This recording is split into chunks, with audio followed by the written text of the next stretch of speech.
Jesus de Nazaré. Aleluia. Glória a Deus.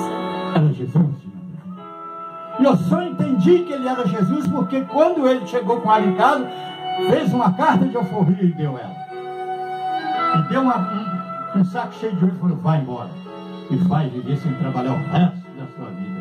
Ela virou e falou: se você me apresentar um homem bom, de coração igual você, eu vou. Se não me apresentar, eu não te largo nunca. Nunca saio de perto de você.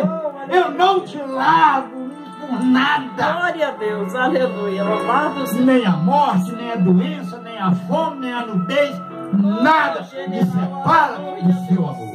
Louvado seja pelo Espírito Santo. É isso que eu vivo falando. Oh, aleluia. O fazendeiro está aí, mas o jovem Jesus de Nazaré te libertou. E o fazendeiro está doido para te pegar de volta. Está doido para te pegar de volta. Porque ele tem inveja de você. Se você louva, toca, canta e prega, faça muito mais. Porque o fazendeiro está de zóio em você. O fazendeiro está de olho em mim. Se você está jejuando, jejua mais. Aleluia, Deus. Se você